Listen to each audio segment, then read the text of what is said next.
Et puis pour sa part, le Premier ministre, chef du gouvernement, a effectué une visite de terrain, la deuxième du genre, à l'université Omar Bongo, accompagné des ministres de la Défense et de l'Enseignement supérieur.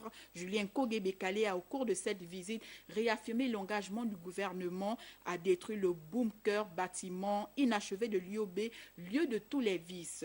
Le point dans ce reportage de Cabrel Guilain Limami et de Thierry Aldo Ndaka.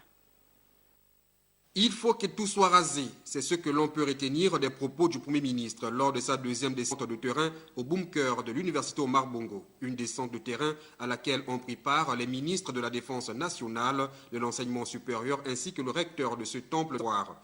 La décision du gouvernement de détruire cette infrastructure fait suite à son engagement de redonner à l'université un nouveau lustre au moment où elle s'apprête à célébrer son cinquantenaire.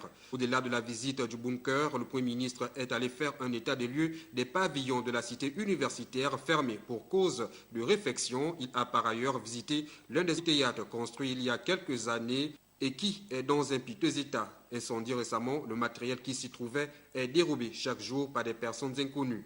La visite du ministre s'inscrit dans un cadre beaucoup plus large parce qu'il s'agit de redonner à l'université Omar Bongo un nouveau lustre par rapport à l'événement que nous attendons, qui est l'événement du cinquantenaire. C'est la raison pour laquelle le Premier ministre, comme vous l'avez vu, ne s'est pas arrêté uniquement au bunker. Il a tenu à visiter l'ensemble du campus universitaire.